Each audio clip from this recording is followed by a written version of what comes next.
Welcome back to another Dragon Ball FighterZ video, guys. Today I wanted to make a tier list for you guys, and to be a little bit different than your average tier list. You see, most lists go ahead and break down the character's viability. This one, not so much. Instead, we're going to be taking a look at the DLC characters and placing them on which ones I think new players should pick up and which ones I don't think they should pick up. Now, obviously, this is all for fun, and my opinion is coming into play here just a little bit, so definitely let me know your guys' opinions in the comments down below. Let's have a little bit of a discussion about this. Now, on that note, I should probably mention we are taking the character's viability into consideration to some extent. It's not going to be the overarching theme of this tier list, but we are certainly considering it because, well, people typically want to buy better characters. So starting off, this is going to be weird, but I think nowadays you can actually buy Android 21, Vegeta Blue, and Blue Goku. And for that reason, I'm putting these on the pass. While Android 21 is one of my favorite characters in the game, you can unlock all three of these in the actual game itself. So definite pass. We gotta go ahead and put Videl on the pass list as well. A lot of people view her as being one of the worst characters in the game. And the reason for this is because she just lacks a reflect mechanic. Like this universal thing that every character in the game has, she does not have access to. Next up, we have Android 17. Android 17 is an absolute blast to play. Like, I think he's pretty fun. But we can't ignore the fact that a lot of people simply just do not play this character. And I think it has a lot to do with the fact that he lacks a lot of tools. A lot of his kit is geared towards mobility or his rekkas, and that leaves him pretty barren for literally anything else. So while you may see an Android 17 player out there, they're very far and few between, and that's the only reason he ends up on the pass list. I should probably also note with some of these characters where they fall on an actual tier list, and Android 17 falls about S-. So he's a really good character, he's very viable, for sure. And we have one final person here on the pass list, and that's gonna be this guy right here. Probably my least favorite DLC character, Jiren. He's got some fun gimmicks, alright? His counters are fun to land, but his counters are pretty cheeks. Like, the community as a whole has turned this man into a meme, and no matter how much they buff him, people still clown on this guy. Not to mention, a lot of tier lists also have him on the lowest tiers possible, as far as viability is concerned. I will say this though about Jiren. Something about this dude hits different. Like, when you combo somebody with this character, it feels impactful. And I do love that about his character. For the decent tier, we're gonna start off with Janemba. I think Janemba's really interesting. I think he's got a lot of unique tools and really cool moveset. He's just really unorthodox in order to block against and very unorthodox to play as. And personally, I like that. I think that's dope. I think it adds a really good mixture to the overall team when you have him on your team. And I think I'm gonna continue the trend of telling you guys where they land on other people's tier lists, but S tier, S-, that's typically where you'll find Janemba hanging out at. And this is gonna lead us to the next alien dude, Cooler. Dude, Cooler has probably one of the best command heavies in the game. This dude can literally charge through your projectiles and mollywop you right in the gut. It is one of the most satisfying moves to pull off, and man does it look so good. Not to mention his kick where he face plants you into the floor with his foot, amazing. And that's not even considering his counter super level 3. This right here, you know what? No, I'm raising him up. He's gotta go in A, alright? He's just too much fun.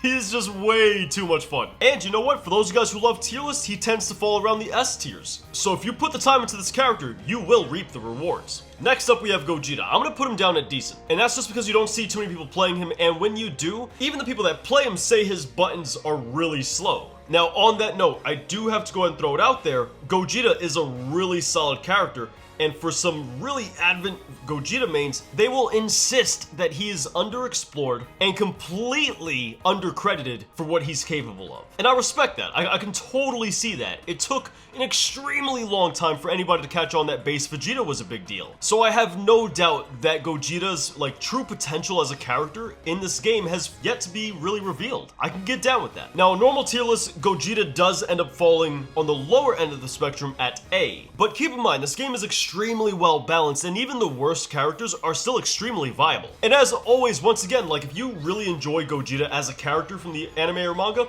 definitely pick him up. That's gonna stay true for every character on this tier list. Fusamasu also has to go on the decent range. While Fusamasu does have a lot of interesting tools to work with, and a lot of crazy things he can do, he's once again just a character you don't see much of online. And for that reason, I can't go ahead and justifiably place him higher on the tier list, because I know if someone were to go ahead and purchase him, thinking that they're going to use him. Just the fact of the matter is he's not for everybody. So for that reason, he falls in the decent category. Next up, we got Kefla, and I gotta put her in the A tier. Great pick. What a fun DLC character with some really unique moves. She's an absolute blast to play, and while she may not be everybody's playstyle, most people can have a good time just picking her up and having fun with her in some online matches. I'm gonna try to move this along here because now we're getting towards the end of this tier list where pretty much everybody else is going to end up in the top tier. Not in this particular order, but you can feel pretty safe purchasing any one of these characters. These are going to be the guys you see relentlessly online, and man are they good.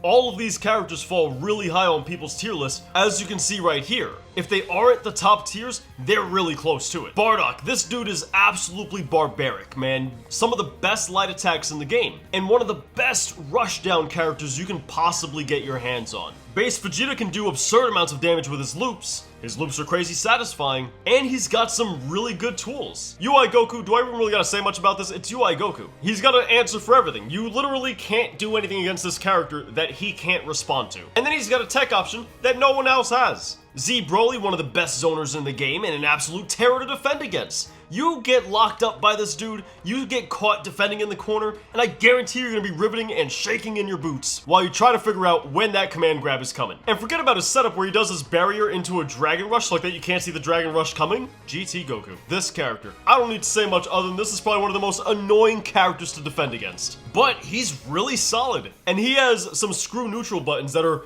an absolute blast to go ahead and throw out there. He really does just say, you know what, I don't feel like playing neutral anymore. I'm gonna go ahead and get in your face, and there's nothing you can do about it. Super Broly, personally, one of my favorite DLC characters ever. I adore this character. He's way too much fun. Command grabs like crazy, more so than pretty much any other character in the game. And just a brute force brutality about his moveset that really makes it feel like you're hitting home runs with your opponent's whole body every time you land a blow. Base Goku, do I even gotta say it? Down medium heavy, Spirit Bomb into actual Spirit Bomb? Come on, it's a TOD. The easiest TOD in the game. What more do you need? And then his one assist goes ahead and charges meter for you? Like, come on. This DLC sells itself. And then we have Vegito, arguably the best light attacks in the game, hands down. You press literally anything. If a dust mite so much as lands on any of your buttons while Vegito is pressing light attack, you lose. That's it, game over, he wins. There's no way you get away with pressing anything against this character. I know you guys know the feeling. If you've defended against a Vegito, you've gotten caught by one or two light attacks that you definitely felt should not have hit you. And that sums him up in a nutshell. Now, Vegito mains will kill me if I don't say this, so let me go ahead and let you guys know. Vegito does have some pretty nasty combos he can do, or so the Vegito mains say. But I've only ever run into one person in ranked matches that ever did any kind of stylish combo. While yes, he may be one of the most hated characters to go up against, he's one of the most beloved characters to play. So guys, let me know, what did you think about this tier list? Who would you put where? A good portion of this tier list is based on personal preference, right? Like some of you guys might really enjoy Jiren or Videl or 17, and you guys might put them as S tier. So definitely let me know your thoughts in the comments down below. I'd love to hear it. If you guys enjoyed today's video, let me know by hitting the like button. It helps the community grow as well. And on that note, if this is your first time watching my content, feel free to subscribe, pull up a seat, stick around a while. I'm going to be keeping you guys up to date with all of the latest news regarding the DLCs, updates, and anything else Dragon Ball FighterZ related. So I'll see you guys tomorrow. Stay safe.